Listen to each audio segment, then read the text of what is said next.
Thank you for the chimes. Good evening, and thank you for being here this evening. I'm Agenda's Chair, Russ Bailey, and I hope that the information that we provide by all of our programs will help inform your future actions as we work together to make Alexandria a better place to live and work. We couldn't do these programs without the generous support of our many sponsors, and I'd like to list them. The Alexandria Chamber of Commerce, Ann Ewan of State Farm Insurance, Barbara Anderson of the Life and Estate Planning, William D. Ewell, Frank Fannin of SunTrust, Lee Gary of Sotheby's International Realty, Tobin James of Honest Air Heating and Air Conditioning, Willem Pollock and Charlotte Hall of the Potomac Riverboat Company, Grant Redmond of Redmond, Peyton, and Braswell, and Dave Speck of Speck Codron Investment Group. Let's give them a hand in appreciation.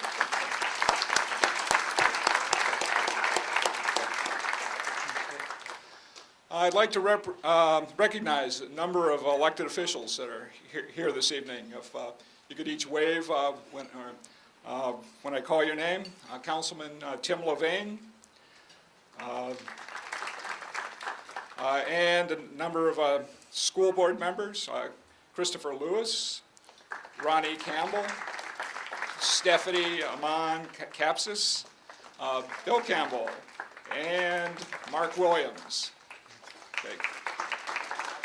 And we also have our delegate here tonight, Rob Krapika. Welcome. Thank you all for coming. Hey, Russ. Yep. We have Libby Garvey here from the Arlington Board. Libby, hey there. Welcome.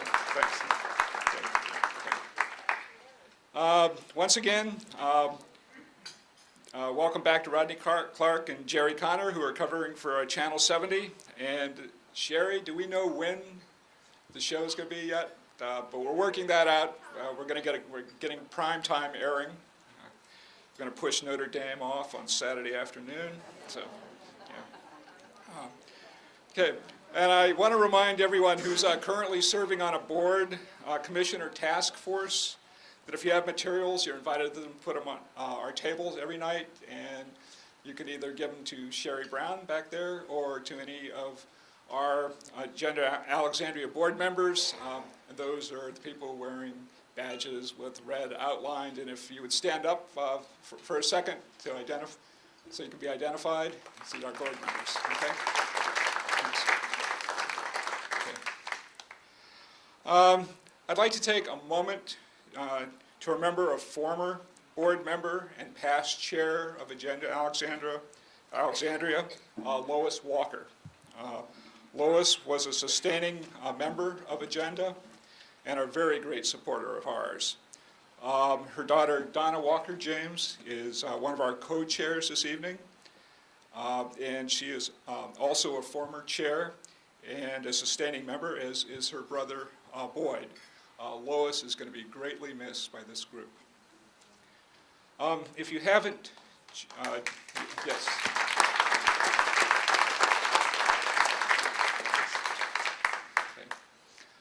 Now's your chance, if you haven't done it, to join Agenda Alexandria. There are membership forms on the tables, and also, if you like, please take forms home to share with your neighbors. We have some great programs coming up, and that I think will be of interest to a lot of people. Next month, we're going to be looking at planning and budgeting for cities' capital expenses, pay now or pay later. And we'll look at the status of our current funding in light of the immediate needs that we face and immediate and intermediate needs that we face. And we'll also take a look at what goes into gaining and maintaining our beloved AAA bond rating. Invitations will be in the mail at the beginning of the month. Tonight's program focuses on how Virginia's school takeover program is to work and on what some outside educators have to say about how to turn around struggling schools.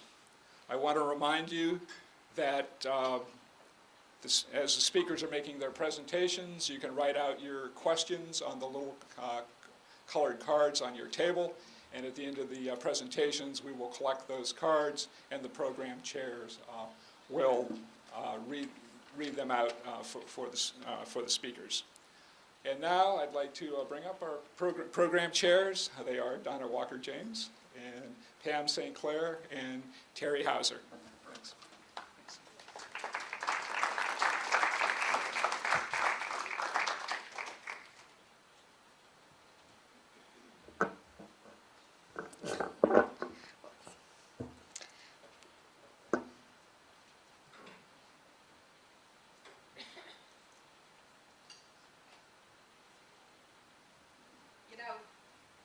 School takeover can be a scary topic, and maybe that's why we're having it in October. We like hot topics at Agenda Alexandria, and we certainly are stirring the cauldron this month. I want to begin by recognizing and thanking this month's co-chairs, Donna Walker-James and Pam St. Clair, for their work in putting together what we hope will prove to be a very informative program, even in the face of some personal tragedy and a fast-changing environment surrounding our topic. School takeover is scary, but that doesn't mean we should be afraid to talk about it. In fact, it's important to talk about it because nothing is scarier for a community than a school that is failing to educate its children. There are plenty of forums where the discussion of the whether of school takeover, whether it should happen, is taking place, including in Richmond, in the courts where the school takeover law is a subject of the lawsuit, which the city of Alexandria has joined. In August, the governor was here meeting with our school board and city to talk about it. But instead of retreading this ground, we're taking a different approach at Agenda Alexandria, looking to take the veil off and look at what the alternatives actually are out there and how they're working. With all the rich resources and talent in our community, can we become a model for successful school turnaround? Part of the reason school takeover seems so frightening is because there are so many unknowns. We want to change that, and we're delighted to have with us state and national leaders to share their perspectives on successful school turnaround of low-performing schools. Dave Foster is president of the Virginia Board of Education. He began his public service career in 1975 as a legislative aide to the late Congressman Robert Daniel of Virginia's 4th District. Dave is a graduate of the University of Virginia and its law school, and in his day job, he practices law with the international law firm of Fulbright and Jaworski, or now Norton Rose Fulbright. Governor McDonnell appointed Dave Foster to the Virginia Board of Education in January 2010, and Dave's colleagues elected him president in February 2012. We're fortunate that Dave is also a neighbor, a longtime resident of Arlington, where he was elected to the countywide school board in 1999 and reelected in 2003.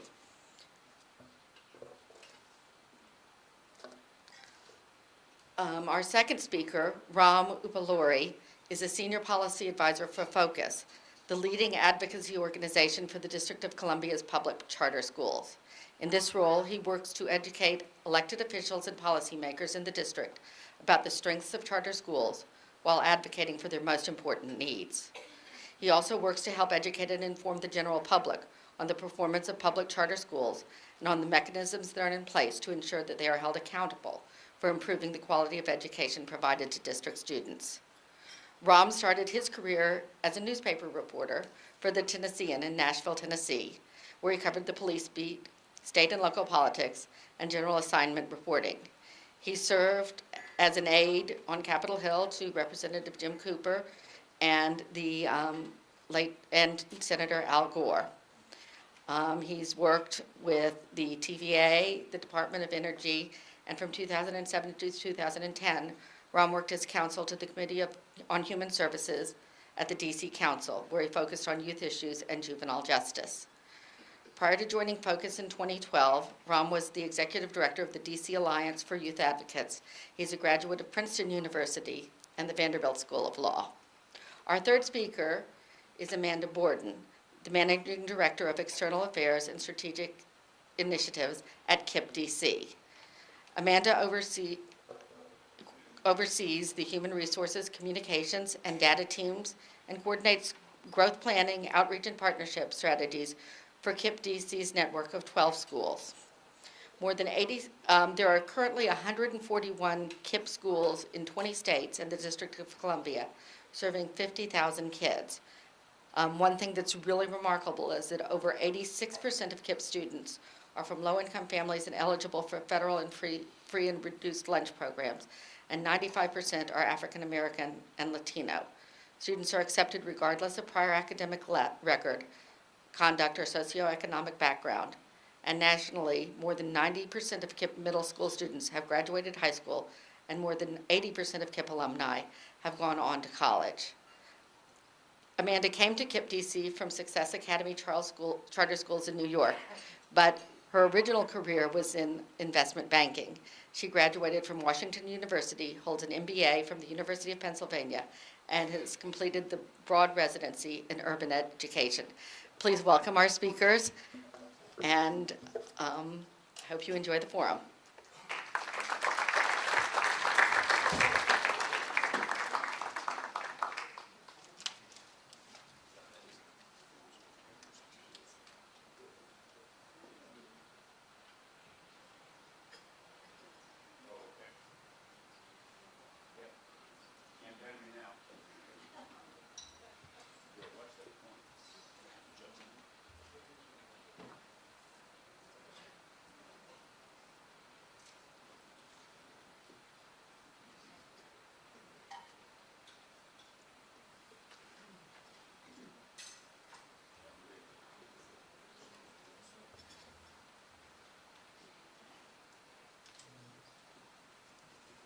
Thank you, Terry, and I only wish you had left that cauldron. Is that what it is? Up here we're stirring. I may need it when the tomatoes start. You know, talking about school issues can be intimidating and dangerous, especially talking to kids about school issues. I was in one of our middle schools not long ago and ran into a young fellow who I guess had taken one SOL test too many. He had just finished his history SOL test, and he was really quite upset about it. When he found out I was president of the Virginia Board of Education, he just lit into me. He said, "Why do I have to memorize all this stuff? Why do I need to memorize all these names and dates and places and other historical facts?" And he went on, and I finally, frankly, had enough. And I said to him, "Well, listen, young man, you're not the first person to have to memorize a few historical facts and figures. Why, when I was your age," always a great way to start a conversation with a teenager, I said, "I could recite the name of every single U.S. president in order." He just looked at me and said, "Well, of course you could. There were only 10. This crowd, I hope, will treat me a little bit better than that, Terry. But I'm not here to amuse. I'm here to set the background for what is, in fact, a very difficult question: whether the state should take over certain schools, and if so, under what circumstances, and are there other alternatives that might be better for resuscitating what we often call failing schools. My job is just to give you a little background on the public schools of Virginia in terms of how we do evaluate them, how we address that handful of chronically underperforming schools that we might deem failing, and set the stage for some discussion by our national experts of what some alternatives might be. Let me tell you, though, first some good news. We're here to focus on takeovers, right, and turnaround issues, which recognizes that we don't have uniformly excellent schools. But we do have excellent schools in Virginia. Let's start with that premise. We have very good marks on many, many fronts. And I want to thank all the people who have been introduced and many who weren't. Mark Eaton, former school board member next to me in Alexandria when I was on the Arlington board, and Rob, of course, was my colleague on the state board before we kicked him upstairs to the House of Delegates, and Bob Calhoun and others who supported us on the Hill in Richmond. We have an excellent school system. Our SAT scores in Virginia are well above the national average, and they're rising. This past year, they went up across the board. The nation remained flat. Our on-time graduation rate rose again last year. It's nearly 90% now, one of the better ones in the nation. Our students do above average on the NAEP test, the so-called Nations Report Card, and those results are rising in Virginia. Overall, Education Week ranks our public school system from kindergarten through the public universities as the 4th best in the nation. They did that again this year, repeating last year's rating. And just last week, if you didn't see the news, at the end of the week, we got some international benchmarking results, something I have been pushing for on the board, to compare our students with those from Japan and Europe and the Holy Grail of Finland on how they are doing against their counterparts against which they'll have to compete in this global economy. And this first ever study of how our students in Virginia did against the international competition was very encouraging, very revealing. Our Virginia students performed better in math and science than more than 3 dozen other countries around the world. Very few came in ahead of them. We even in math beat, yes, Finland. Yes, it's worth applauding. I don't know where you're from, but in my book, that's even better than beating UNC in basketball. No, okay, we got one dissenting Tar Heel. So what's the problem? Well, we do have some problems. We have a persistent achievement gap, meaning that our minorities and those from low-income backgrounds, which unfortunately often overlaps, tend not to do as well as students as a whole around the state, including here in Northern Virginia. And we have a relatively small number of schools that are persistently underperforming by almost any measure, and have proven very difficult to turn around and do tend to have significant percentages of low-income and minority students. So that brings us to the nice program on school takeover. When is that a remedy that's available in Virginia? Will it help? What are the alternatives? Let me just set the context by telling you what the Virginia Board of Education can do and cannot do in this arena. First, a little background on the board, and since we love our multiple choice questions here in Virginia, right? I'm going to give you a one-question pop quiz. Do you think the Virginia Board of Education was created by A, the Constitution of the United States, B, Constitution of the Commonwealth of Virginia, C, an act of Congress, or D, an act of the General Assembly of Virginia? How many of you would say that our Virginia Board of Education was created by the U.S. Constitution? Very smart crowd, Terry. How many of you would say we were created by the Virginia Constitution? A few yeses for that. How many of you would say we were created by an act of Congress? That's good. We wouldn't be created yet, would we? We needed Congress to act. And how many of you would say we were created by an act of the General Assembly? That would have been my answer until a few years ago when I discovered that, in fact, we're created by the Constitution of Virginia.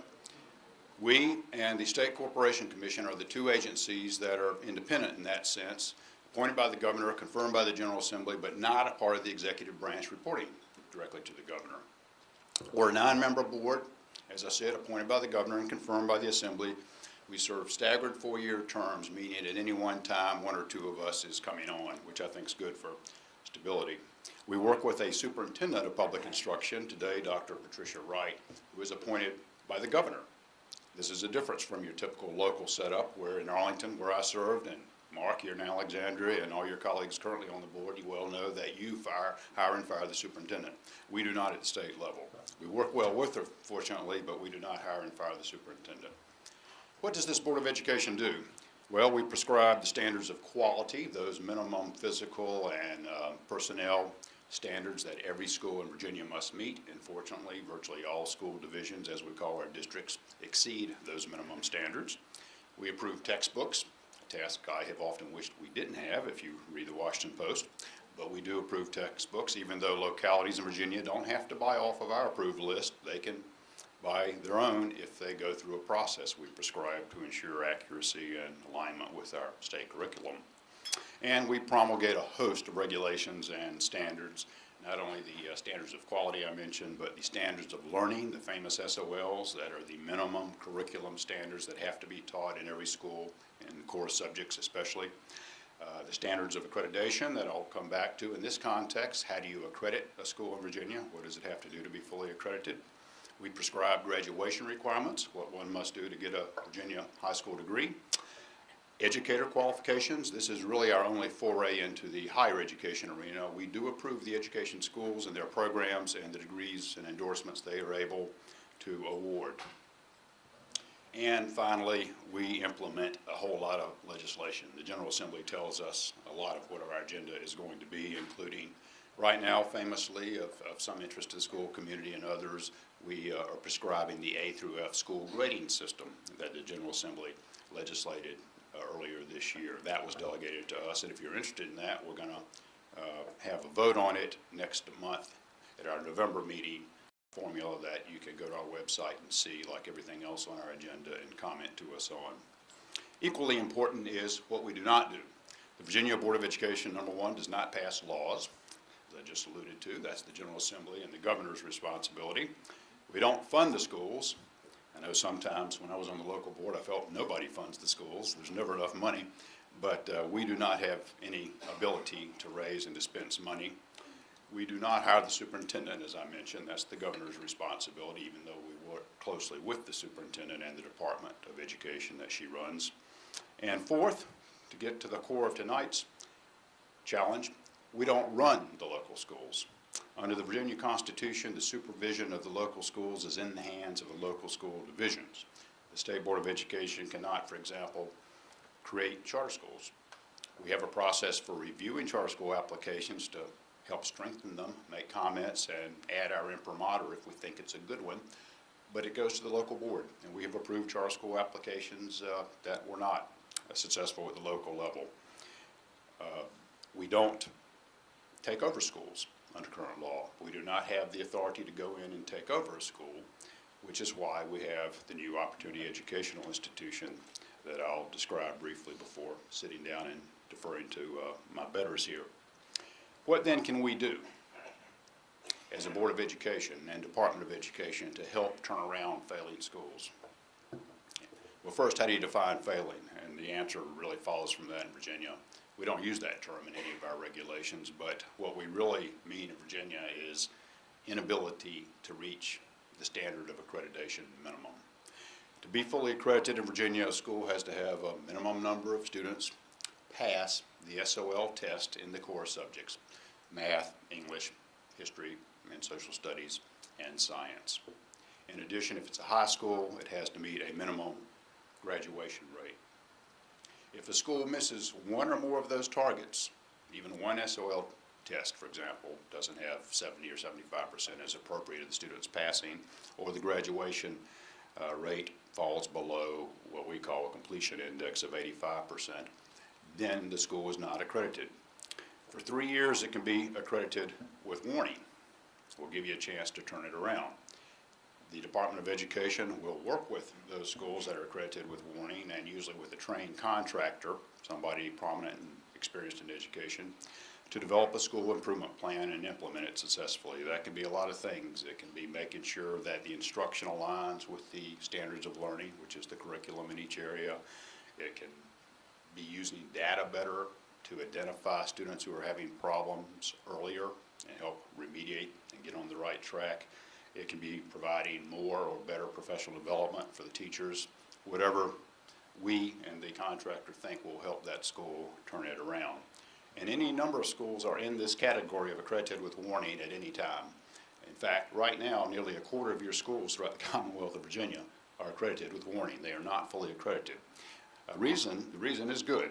It's because we're raising the benchmark. Our college and career-ready standards, as we call them, are becoming increasingly ambitious. The content is deeper and broader, and the tests are harder, and they're testing more. The SOLs are testing more problem-solving abilities and creative thinking and ability to use computers interactively. And as a result, the last couple of years, as we have introduced these tougher SOL tests, passing rates have gone down across the state. We have, as I said, nearly a quarter of our schools accredited with warning right now. But the good news is, working through with the school improvement plan process I just described, we usually turn around those schools within a year or two. Maybe a bigger challenge with these tougher tests, but our track record has been good in Virginia at getting those schools out of accredited with warning status and, again, fully accredited. Unfortunately, that's not quite the case with the schools that fail to achieve full accreditation for 3 consecutive years, actually 4. You can do that for 3 times, and if you still don't turn it around, it's accreditation denied. And at that point, the Board of Education and the local school board will enter into a memorandum of understanding to develop and implement a corrective action plan. typically working with a lead turnaround partner, somebody like a Cambridge or a Pearson or an Edison. We have 6 schools in Virginia right now that are in that accreditation denied status. One of them, of course, is right here in Alexandria, Jefferson, Houston. We have 2 in Petersburg, and we have 3 in Norfolk. Some of those, unlike Jefferson, Houston, have been in that accreditation denied status for several consecutive years. So it is a difficult problem, and it's proven hard to turn around with those core underperforming schools, chronically underperforming schools.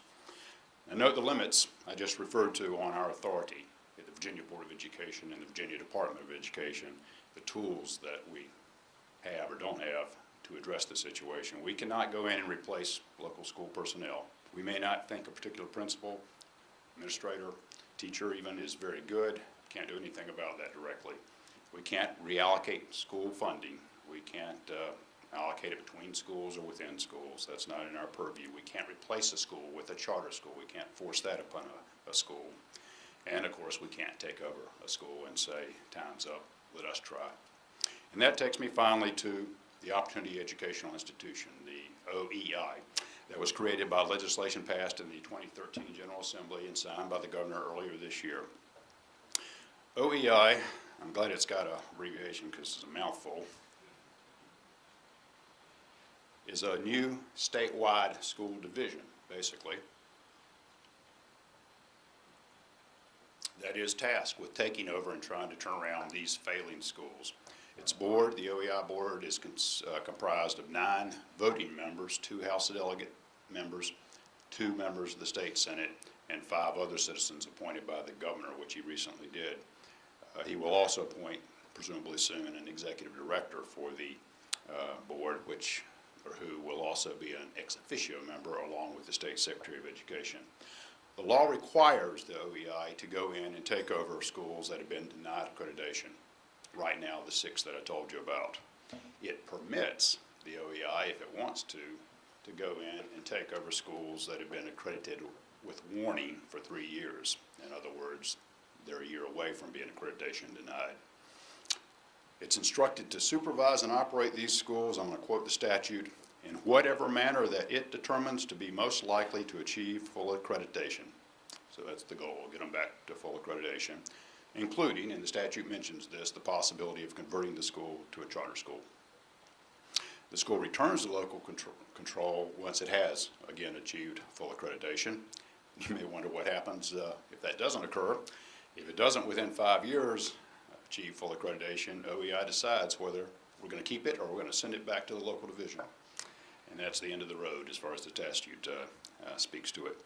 While under OEI control, and this has been one of the more, of course, controversial aspects of it, all per pupil funding goes to the OEI, not just the state share of per pupil funding at that school, but any local share above and beyond it and any federal share.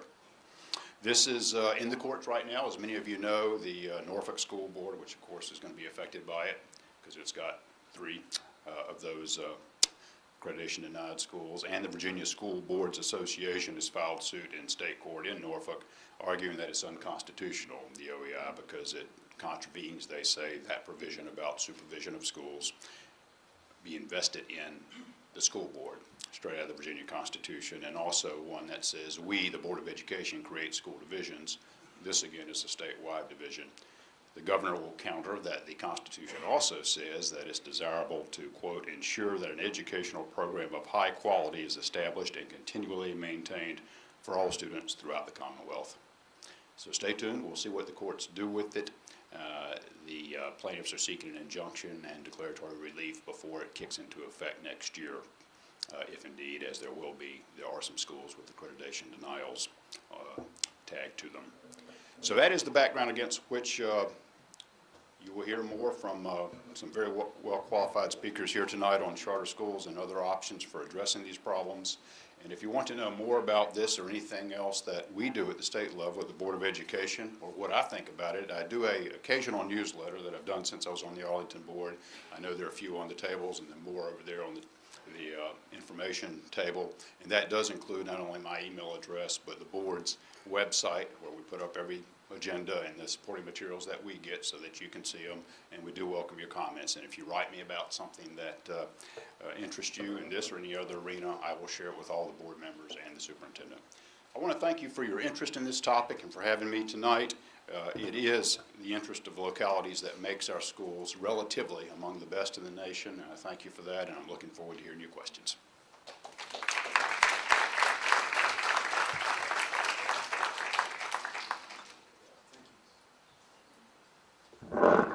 Okay, thank you very much, Dave. That's a great primer for me, being a District of Columbia resident, not a Virginia resident, on the context in which you're meeting tonight. Thank you so much for enlightening me and also for providing that context. And what I'm here to do today is just to give you a little bit of background information about what charter schools are and how they operate in the District of Columbia.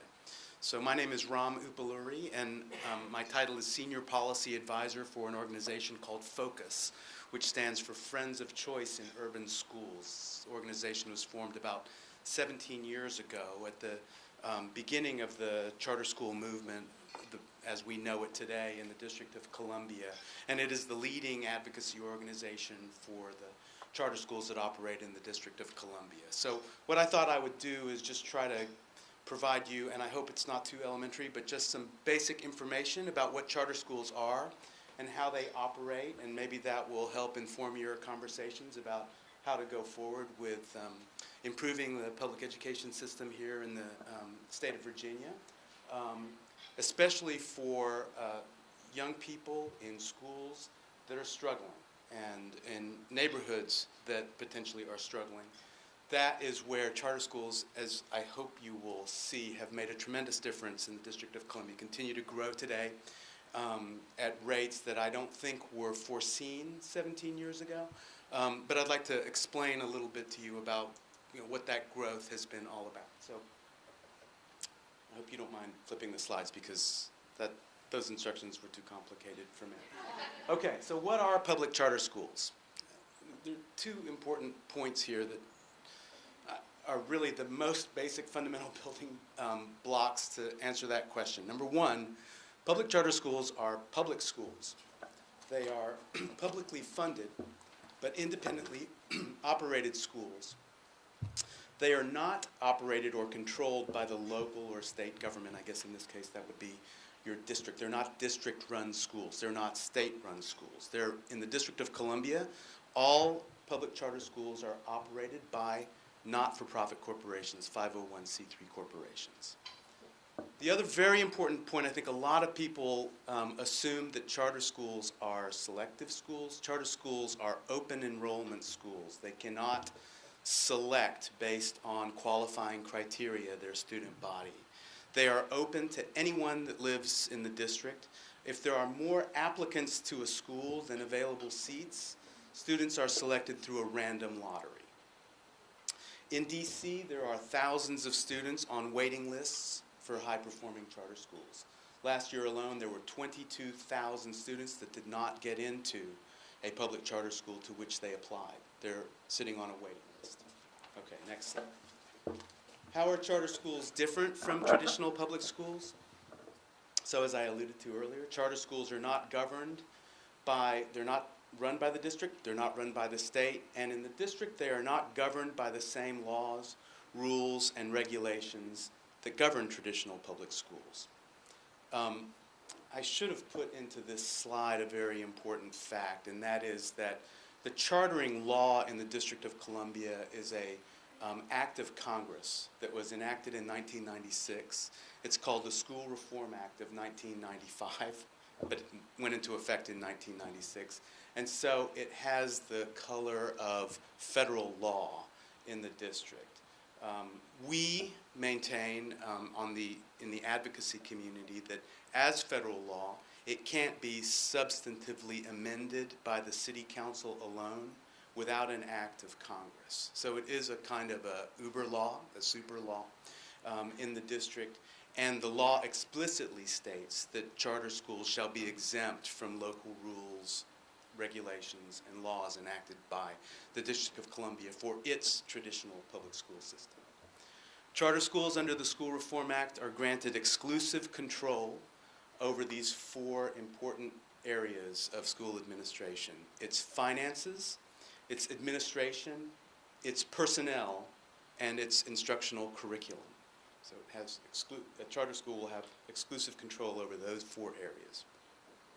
Importantly, charter schools are not bound by the district's collective bargaining agreement, with the Washington Teachers Union. Next slide. So how are charter schools funded?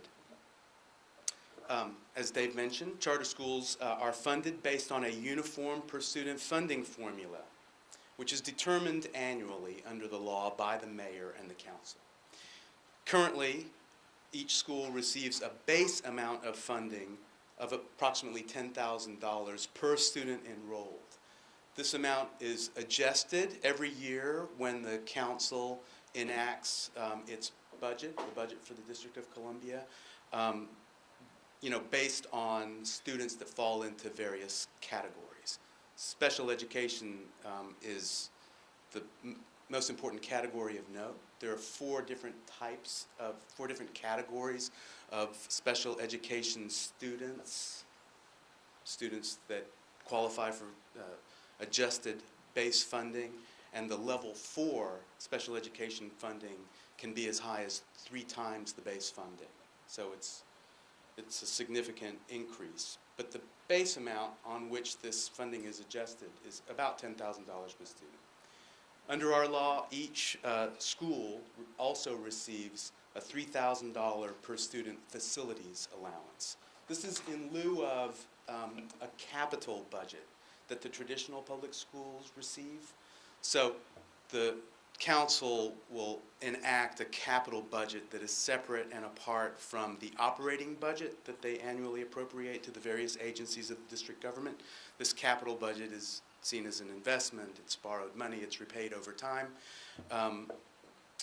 The traditional public schools as a whole receive some $7,500 per student in the current year's capital budget because we're on a building spree in the District of Columbia.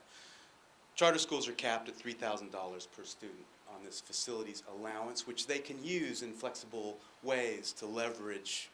They can borrow money based on that guaranteed income. But anybody in finance, I guess, would know better than I that people lending based on that facilities allowance will also look at criteria like the quality of the school, how likely is it that the school will continue to be in operation over the next few years. So quality matters even in the facilities funding area for charter schools. Next. How are public charter schools held accountable? Public charter schools in the District of Columbia are held accountable for their performance by the Public Charter School Board. This is an independent board that was established by the School Reform Act, established by Congress in the School Reform Act of 1995. It is a 7-member board that is appointed by the mayor and confirmed by the council. All of them have varying levels of expertise in education. Several of them are national leaders in education. And they meet once a month and they approve initial charter agreements and award charters. This is a very difficult project. It's not a process, not a trivial process. By far, most applications for charters in the district are denied. About 2 and 3, or maybe 3 and 4 applications are denied. So it's a tough process to receive a charter. The Public Charter School Board will perform a 5-year high-stakes review of the charter and a 15-year renewal. Charter will expire automatically unless you go through a renewal process of 15 years. Public Charter School Board, which has a staff of about 35 professionals, performs continuous monitoring for compliance with terms of the charter agreement. That's like the constitution of the school. Financial management and applicable law. So there is some law. We in general refer to it as health, safety, and welfare type laws. So for example, building codes, fire safety, those types of laws, of course, do apply to public charter schools. It's really the laws that apply to administration, financial control, instructional curriculum, and personnel that don't apply to schools. The Public Charter School Board may issue a notice of concern if they find a violation or a concern in any one of these areas, and may revoke charters for violations of terms of their agreement or financial mismanagement. You may have read in the paper that there is a school in the District of Columbia right now where there are some serious allegations of financial mismanagement. Public Charter School Board will meet next month, that's November, to consider revoking that school's charter based on these allegations of financial mismanagement. Importantly, and I put it in bold, the Public Charter School Board may close schools that are persistently low performing. So without going into too much detail, Public Charter School Board does have a qualitative evaluation system where they rank schools in 3 different tiers, and schools that are persistently in that 3rd tier are subject to notice of concern, and if their performance does not improve, to actual charter revocation based on low performance. They can be closed. What are the numbers?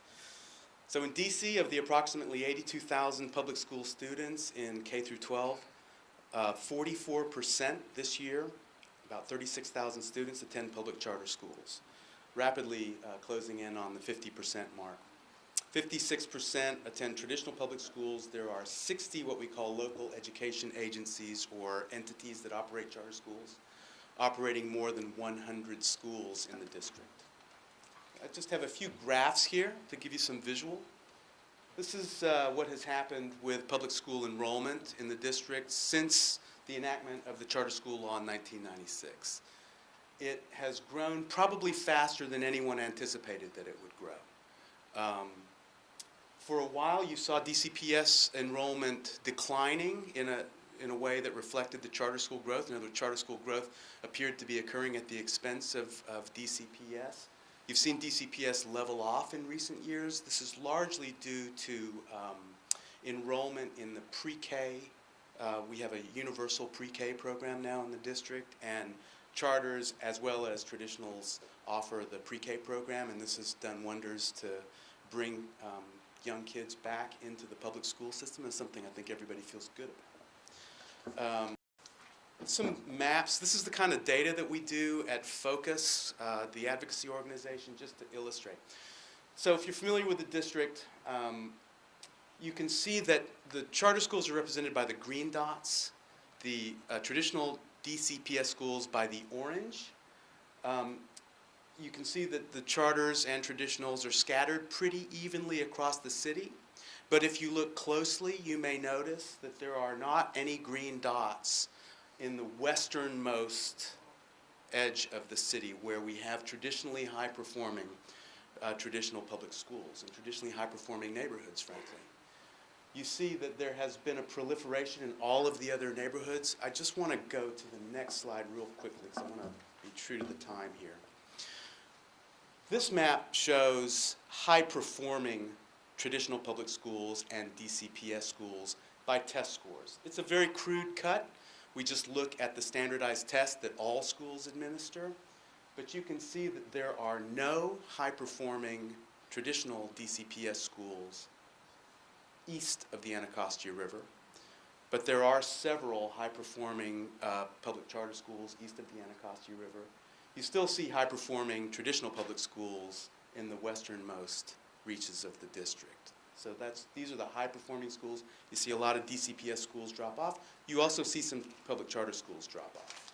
Let's go to the next one. Again, a very crude analysis, but this has been a persistent statistic over time. Charter schools outperform traditional public schools on average on the standardized assessments, the statewide standardized assessments on both reading and math.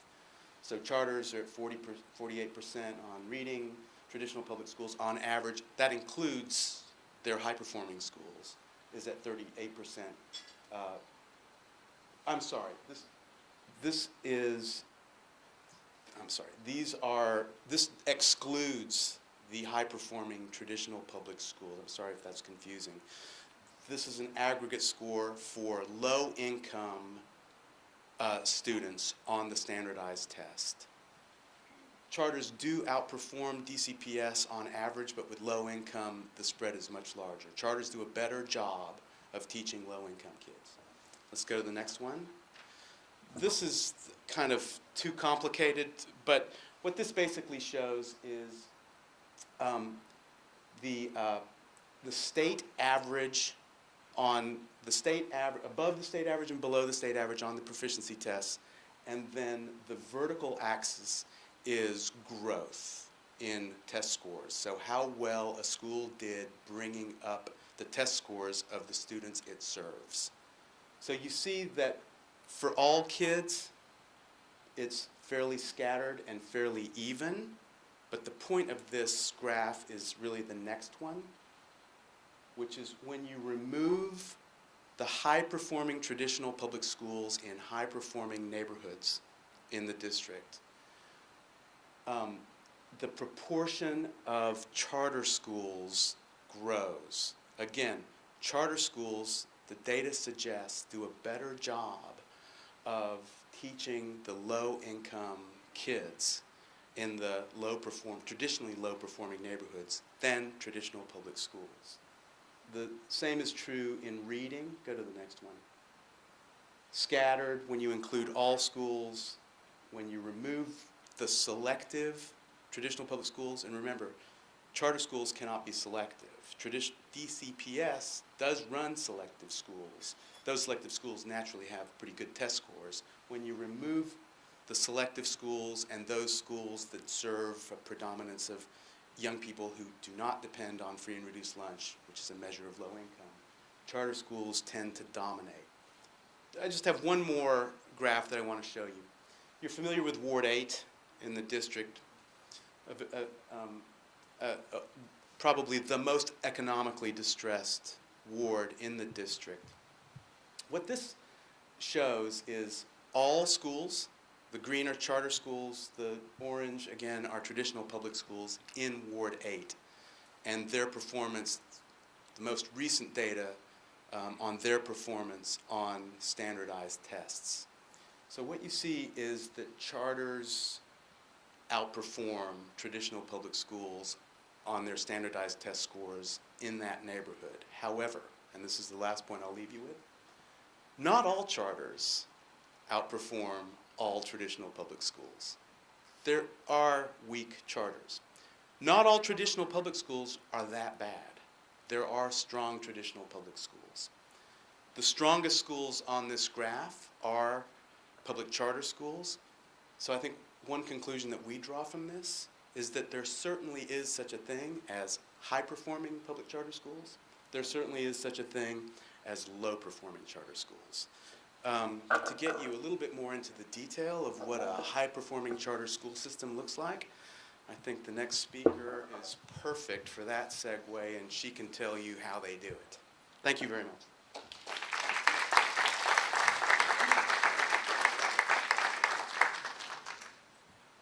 Thank you.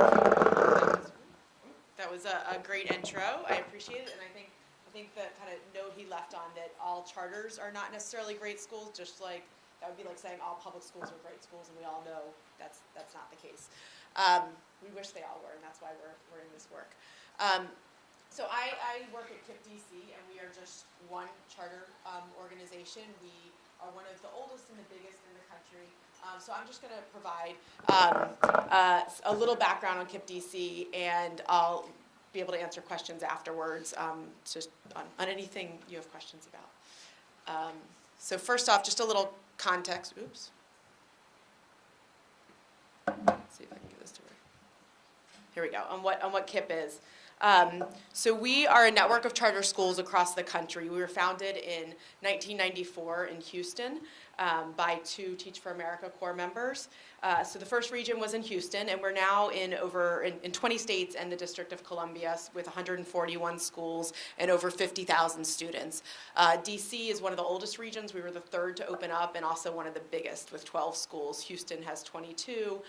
New York has a couple more than us, but we're one of the biggest regions. So in DC, we are 12 schools with 36,000 students this year. And with our current schools, as they grow up and add grades, we will be serving 5,000 students by 2017. And we serve kids from all the way from pre-K 3 all the way through high school. Alongside our schools, we have two key programs, something called KIP Through College that supports our alumni in their journey to and through college. So any student who graduates 8th grade or 12th grade with us is part of our KIP Through College program, and we'll do whatever it takes to help them succeed in college. And I'll get into a little bit more of that later. Another program that supports our schools is our Capital Teaching Residency Program. So it's an alternative certification program, which is now nationally recognized, training over 80 teachers this year. And it's a year-long program, a gradual release model, doing really great things to get more people and more terrific teachers into the teaching profession in DC. And then finally, we obviously have a headquarters operations team, kind of like a central office, doing the functions that you can imagine a central office would do: HR, finance, data, IT, that kind of stuff. So where are we in DC? Ram set it up well. You all probably know the DC map pretty well. We started out in Ward 7 with our Benning campus. Our second campus was the furthest south, Douglas in Ward 8, and we recently opened up in Ward 6 and then 5. So we are serving in the highest needs areas of DC. Each campus there either has or will soon have an early childhood school, an elementary school, a middle school, and then we have one high school in DC that's currently at our Douglas campus, but hopefully will be moving because it's outgrown its current space. A little bit on who our students are. So as I mentioned, we have over 3,600 students now. 99% of them are African American. 87% of KIPP DC students are low income. They qualify for free and reduced lunch. 17% of our middle school and high school students qualify for special education services. And as Ron mentioned, we are one of those schools with a big waiting list. So we have almost the same number of students on our waiting list as we're currently serving, with 3,500 on our waiting list. So what is KIPP all about? So again, as Ron mentioned, there are all kinds of different charter schools. There are bilingual charter schools. There are arts programs. There are STEM-focused programs. KIPP DC is pretty kind of holistic, teaching to the whole child. Our curriculum includes both arts and physical education and science and math and foreign languages and all that stuff. But all of our schools look different. So this slide kind of summarizes the 5 pillars of KIPP. So you will see these pillars in all KIPP schools, the 141 schools across the country, but they'll come to life in very different ways. So our schools look very different. But the first of those pillars is more time. So our students in DC are in school about 35% longer than their DC public school peers. And that comes through both an extended day and an extended school year.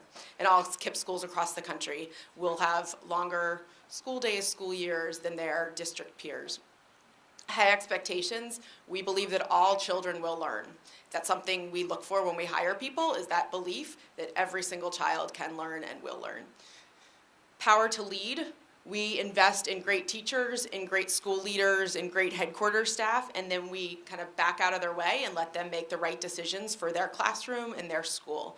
So it's a big, KIPP does a great job training on leadership development and management for our school leaders, and it's really to empower great leaders at the school level. Fourth is choice and commitment. So charter schools by nature involve a choice. Parents and families are signing up for your school, so all families are choosing to send their children to KIPP DC, and on the flip side, we are committing to do whatever it takes to help their children succeed. Finally, ruthless focus on results. So I think they mentioned in my intro that my team includes the data team. So we have data specialists at each of our campus who are very focused on looking at how our kids are doing and adjusting our instruction, adjusting our lesson plans, adjusting anything, whatever it'll take to get our kids achieving as much as possible each year. Come on. My mouse stopped working, I think. There we go. So then I want to share just a little bit on our results so you know where I'm coming from. So KIPP DC is one of the larger charter networks in Washington, D.C. This, wow, we have a typo in here. That's really terrible. It should say 8th grade DC CAT scores. So this is how our schools perform on the state test, and you can see the size of the bubble is the number of students who are taking that 8th grade test. So there are some charter schools that are outperforming us, that are up higher in the right-hand corner, but they are smaller than us. And then you'll see DCPS down there, the biggest LEA in Washington, D.C. Next slide. Oh, there we go. This is a different look at our results. So this looks at our high school versus the neighboring DCPS schools on both reading and math proficiency for 10th graders. So while 68% reading is definitely not good enough for us, it's a lot better than what those students' alternatives are at Ballou and Anacostia High School. So turning back to KIP through college that I mentioned is our kind of partner program that supports all of our students to and through college. And how do we do that? There are a number of levers.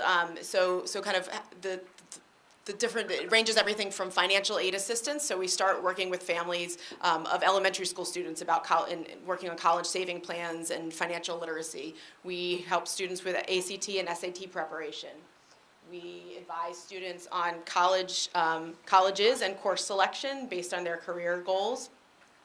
We help connect them to other KIP students from across the country who are at their colleges to form a support network of students who are often more than often first-generation college goers.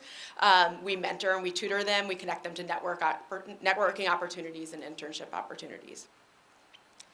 This is the 5 levers we use to achieve those results. We help our students prepare academically. Obviously, we want to get all of our students academically ready to succeed in college. We help invest in their character development. So character is a really big part of KIP. It happens all the way kind of from the preschoolers through high school. We look for the right match in a college. So as you all might know, going to a more selective school, you're going to have a better chance of college graduation. So we really help students find the best college, the most selective college that's the right match for them. Social and academic integration. So again, with first-generation college goers, they may not have mentors or family members who are supporting them or kind of know exactly what it's like to get through college. We're helping bridge that gap. And then finally, the college affordability and financial understanding. We are working with the whole family and certainly the students themselves on figuring that out. And we do that with a number of partners. So KIP DC obviously works with all the rest of the KIP regions across the country.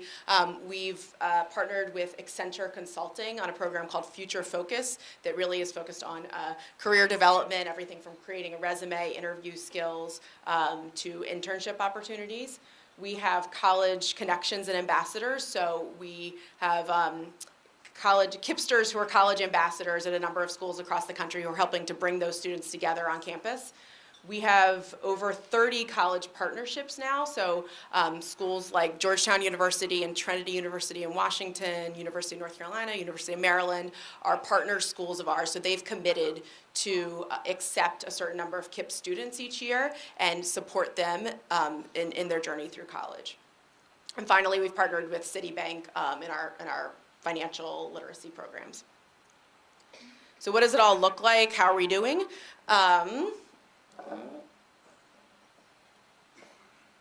Sorry.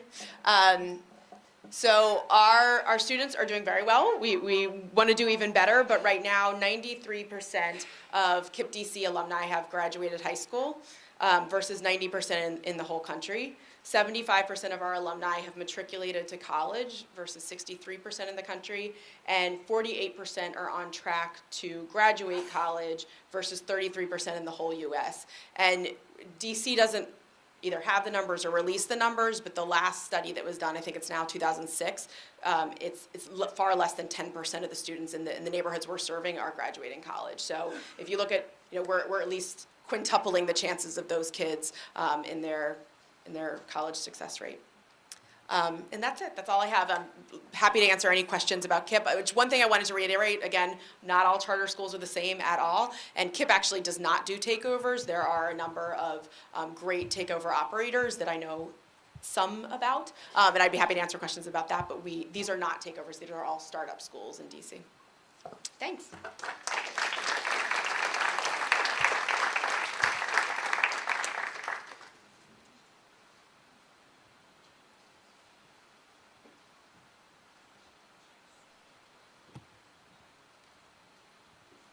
you have cards, board members.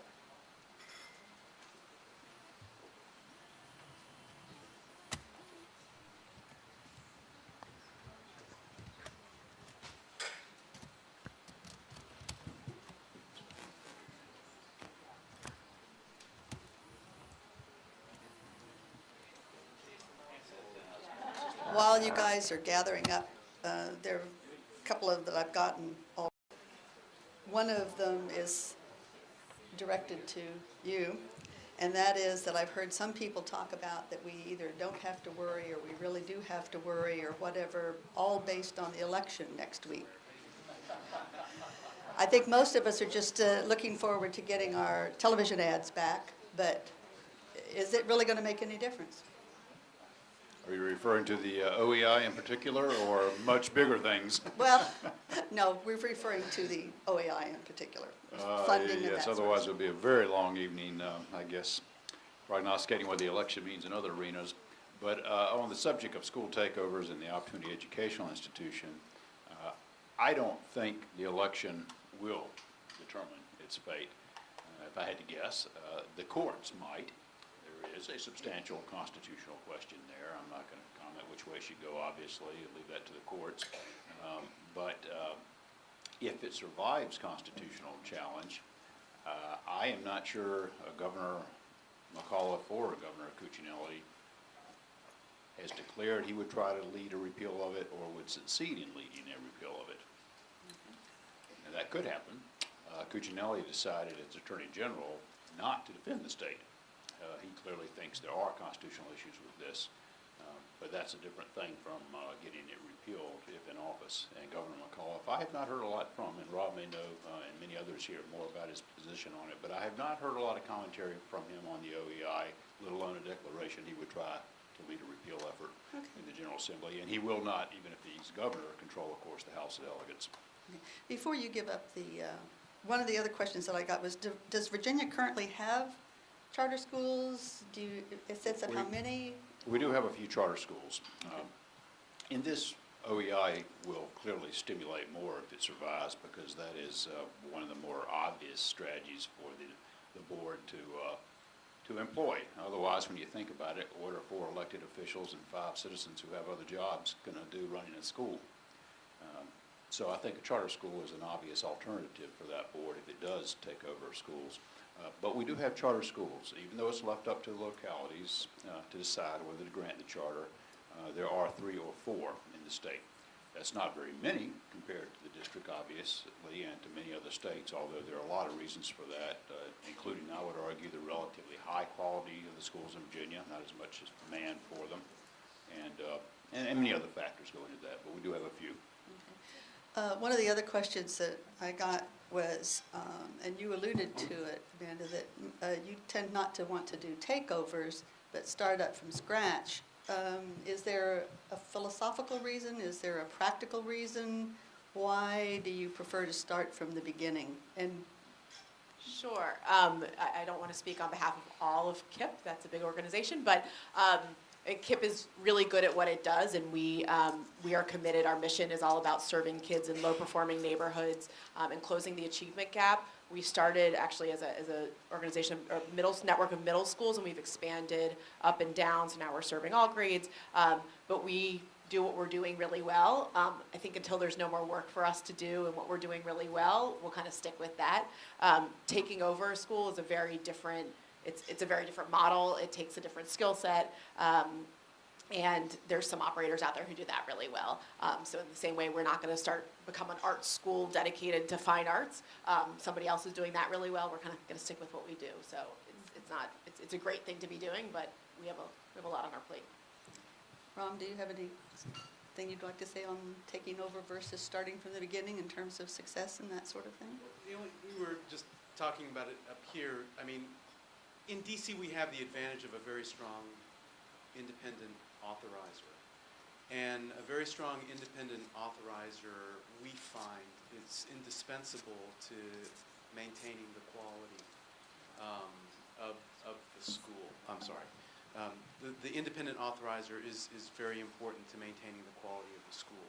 Now, in Tennessee, which is where I'm from originally, they have a takeover law. They do not have an independent state authorizer.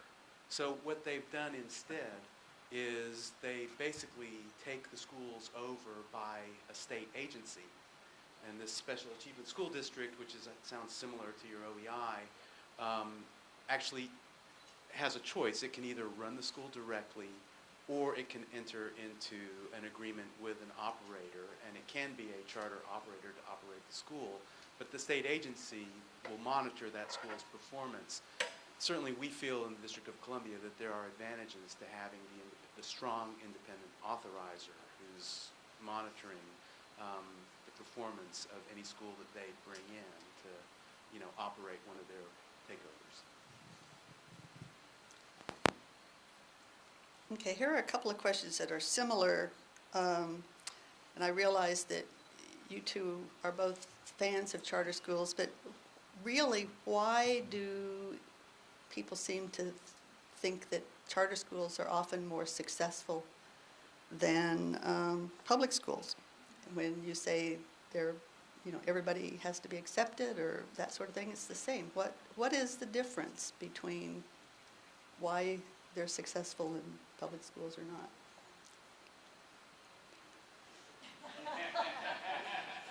Well, that's because she doesn't want to flatter herself. But I mean, KIPP is a great example of a very successful program. And I guess in my experience going around to charter schools, and I'm a product of a traditional public school system, so this is not a political bias.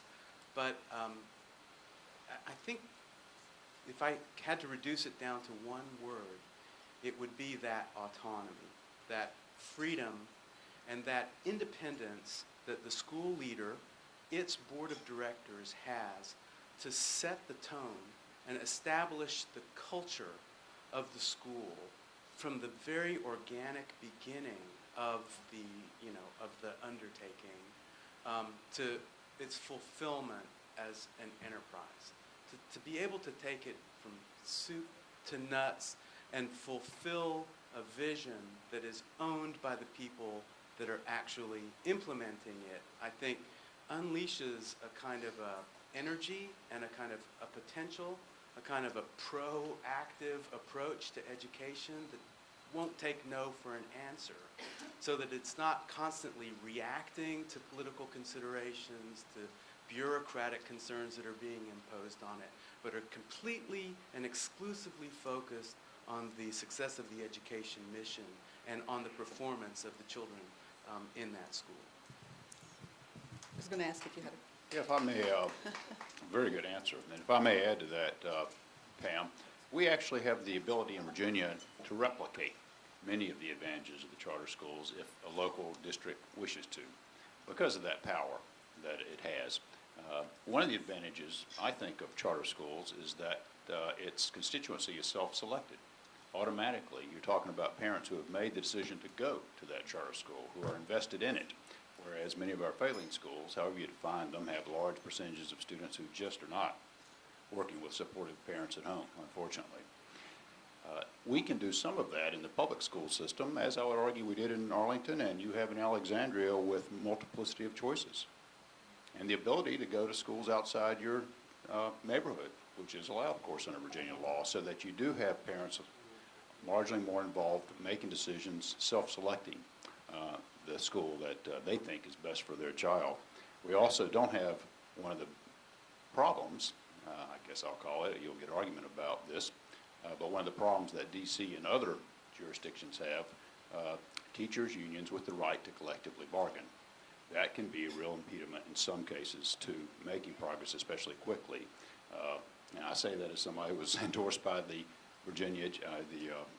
Arlington Education Association and have the highest regard for the work the Education Association does. But in some jurisdictions, it's become a collective bargaining issue where you cannot make the adjustments you need to, or sometimes as easily replace those who are proven ineffectual. In Virginia, we don't have that challenge. We have the education associations, but not the collective bargaining and the union restrictions. So I think we can do a lot within the confines of our system in Virginia if we choose to at the local level to replicate a little bit of what is working well with charter schools. Go ahead, you keep that.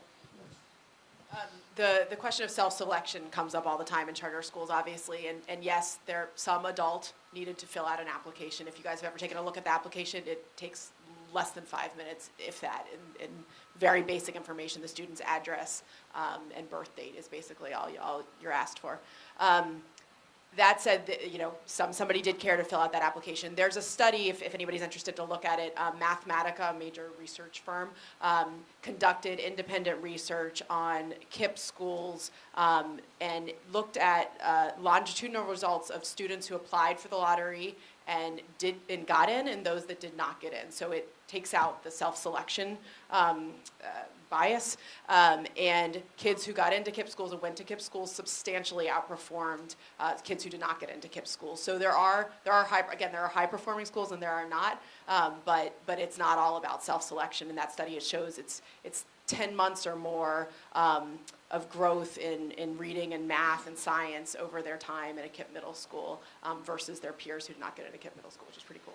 To follow up on one of the things that was mentioned about parents make the selections and that sort of stuff, do you all have any secrets for having parents continue to participate in, because I think that is a problem in many schools, but if you say it's not as much of a problem in charter schools, it can't be just because how do you make them feel welcome? How do you encourage them? How do you instruct them on what they should be doing? Is this something that charter schools have learned how to do? I would say absolutely. I wouldn't say all parents participate all the time, but we try to make it inviting. We try to think about how parents want to get involved. So for instance, we have Saturday school for our students. At least once a month, all of our students are in Saturday school. And for the early childhood students, their parents come with them to Saturday school. So most of our kids at this point now come in as 3-year-olds into KIPP schools. And so their first 3 years with us, their parents are coming to school with them on Saturdays once a month. And that's a great way to get involved, to really get to know the school and the teachers and the school leaders. Make the activities fun. The back to school barbecue, we try to make really fun, make it at a time that parents can come. All of our teachers and school leaders give out their cell phone numbers, and parents and students can call anytime to get help. And our teachers know when they sign their contract with us that they will have a cell phone on them and they will be available to families until at least 9 o'clock at night.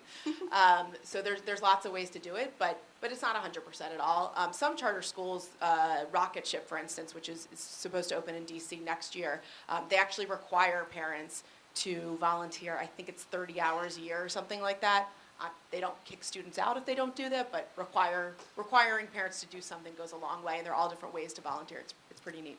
Ron, I see you shaking your head. Well, the innovation is probably the most gratifying part of my job, to go around to schools and observe the innovation that they're implementing, which is not to say that these techniques or these practices are exclusive to charter schools. I mean, traditional public schools can deploy innovation as well. I saw we visited a charter school last Friday, a brand new public charter school, first year of operation in the heart of Ward 8. And it's opening for grades 6 through 8 and will expand up to grade 12. So this is the hardest population really to serve without advertising. They filled all their slots in their first year of operation. There's such a high demand. One innovation of this school is something called it was a very cool name, something like a Freedom College or something like that. But they observed that their parents who wanted to be able to help their kids study at night when they got home with homework didn't know how to do it. So they provided a class in a comfortable setting for parents to instruct them on, okay, even if you don't know the subject matter, you can still help your kid with their homework, with his or her homework, and here's how you do it. These are the basic things that you can do to help your kids with homework, and it provided a kind of a collegial, comfortable setting for these parents to learn how to help their kids with homework. I mean, I thought that was a very, very, very cool innovation. Okay.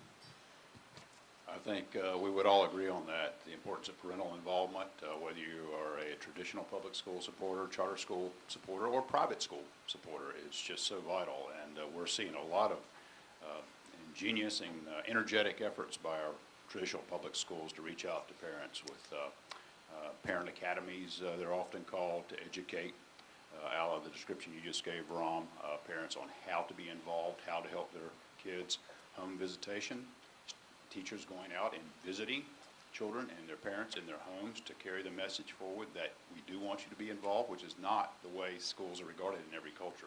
That's a shock to many parents that come here from elsewhere who grew up in a different culture.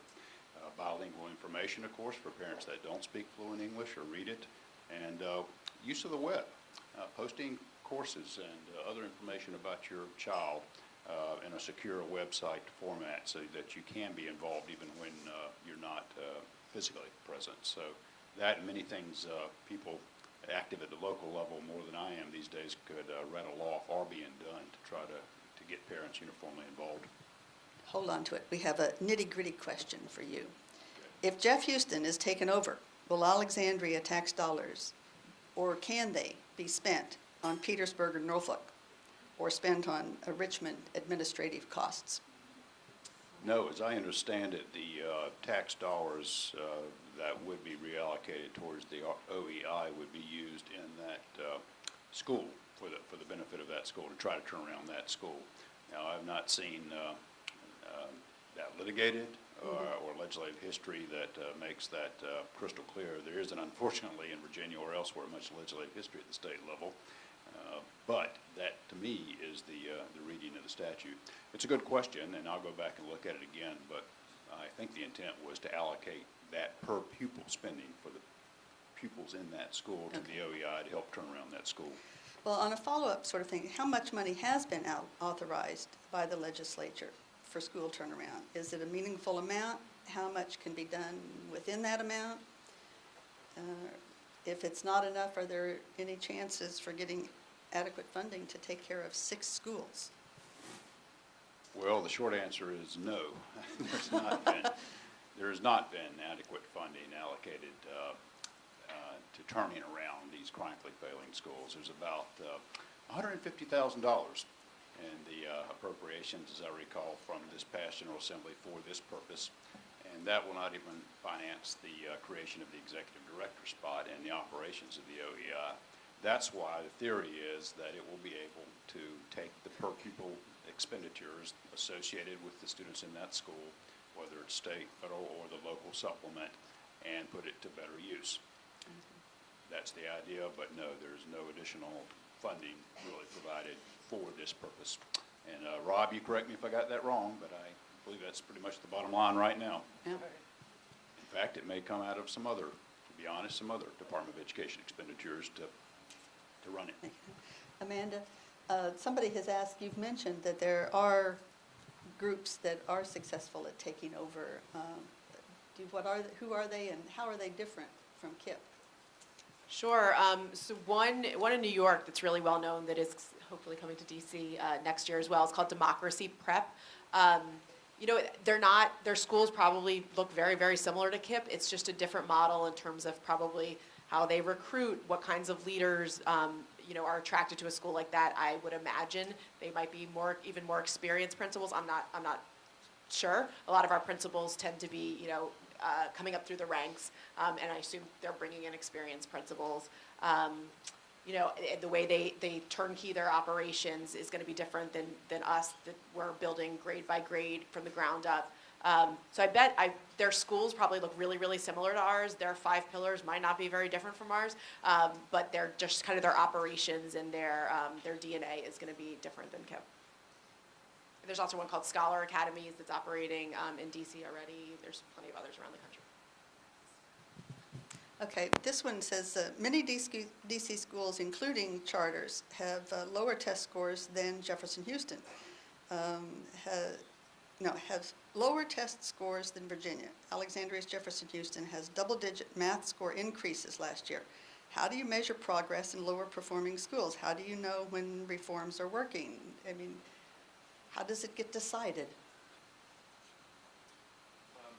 So in the District of Columbia, the Public Charter School Board has implemented what they call a PMF, Performance Management Framework, which really attempts to capture both the quantitative data like assessments and qualitative data like, satisfaction with the school in one quality assessment framework. They then take the scores of the schools under this framework and divide the schools into 3 categories. Tier 1 is the top category, Tier 2 is in the middle, and Tier 3 is the lowest performing category. The schools are roughly evenly divided among those 3 categories. If a school is persistently in Tier 3, as I think Dave explained about your system here in Virginia, that school is subject to closure.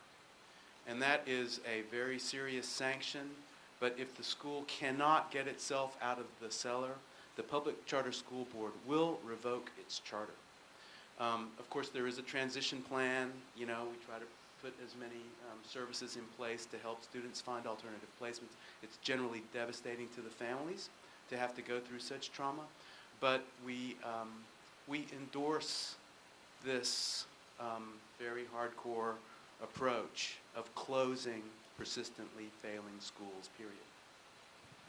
Okay, here's one that's basically giving a little history for those who maybe not, that we know what turnaround looks like. We've done it at TC.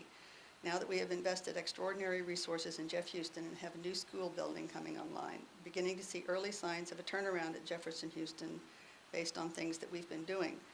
Why would we want to turn Jefferson Houston over to another entity at this juncture, and are there options where we might be able to just keep doing things progressively? I think that's yours. Unfortunately, Pam, I think you're right. The short answer to that one is you probably don't want to turn it over. I know if I were still a local school board member, I probably would not want to turn over a, quote, failing, unquote, school to the state. But it is the law of the Commonwealth, and I think the immediate hope would be that Jefferson Houston and maybe some of the other half dozen I mentioned would in fact reach accreditation. It is making progress from everything I've heard, but if it reaches accreditation, then this does not kick in.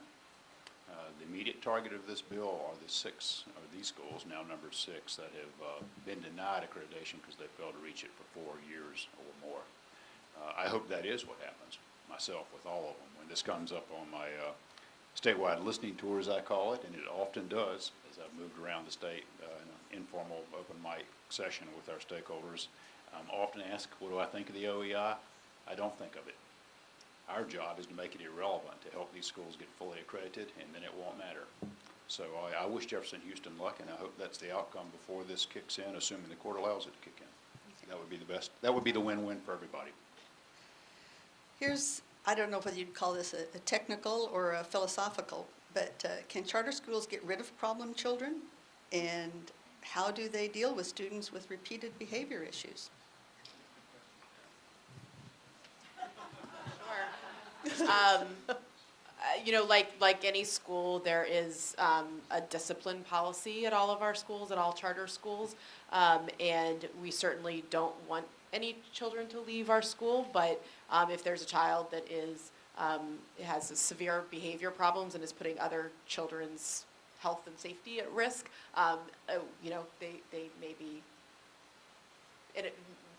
they may make sense in an alternative school. So we have discipline policies just like any other school. You'll see, I'm sure, that there's lots of media attention around expulsions at charter schools. It happens at all schools. Some schools are more aggressive about it than others because they can set their own policy. So that's part of the autonomy. You know, you touch on one of the ironies of public education, and I would say one of the things that's noble about it in our country.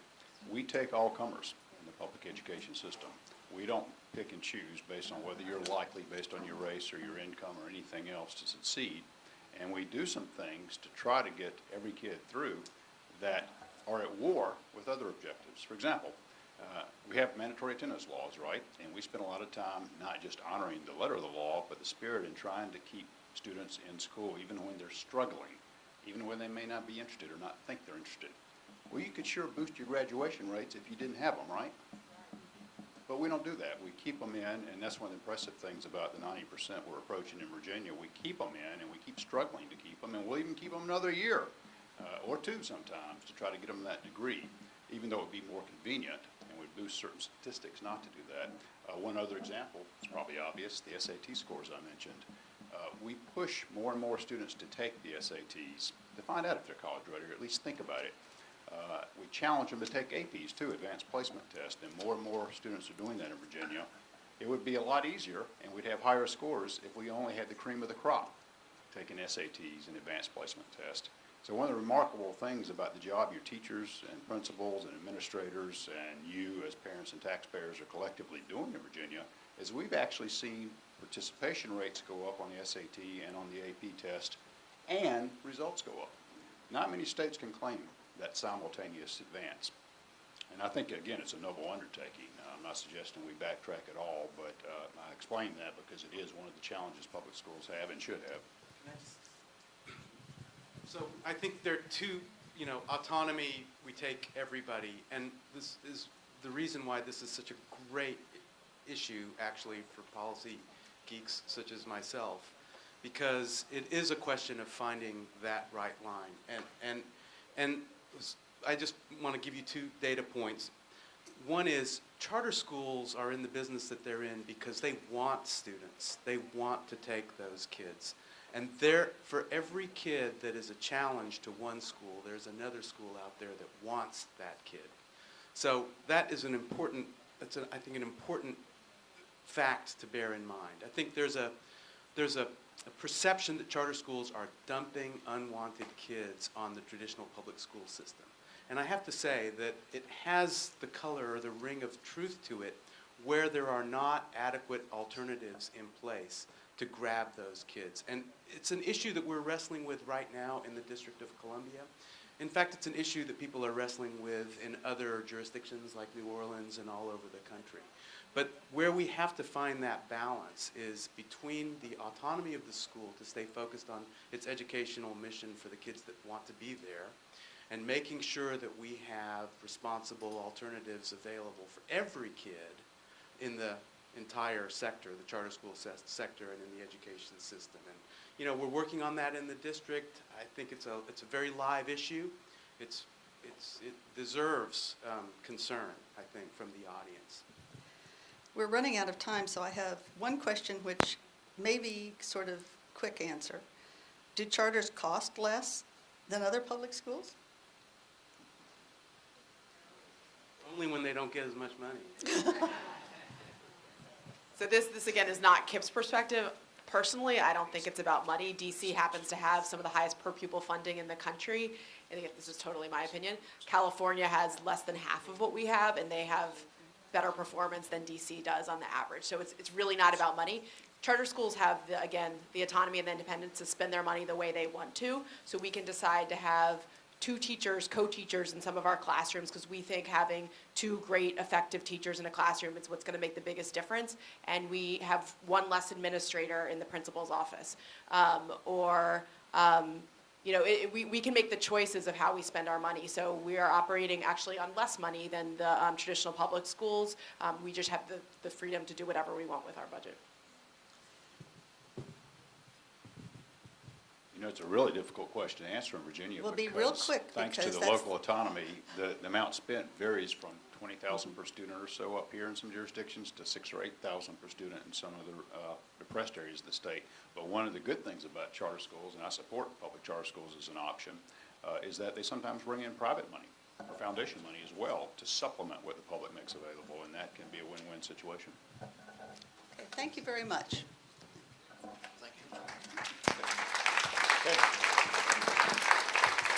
Okay. I'd like to say that was a terrific program, very illuminating. Dave, Amanda, and Ram, and Terry, Donna, and Pam, thanks to all of you. Let's give them a round. And I hope we see many of you, if not all of you, back here next month when we take on the city's funding for capital projects. Good night.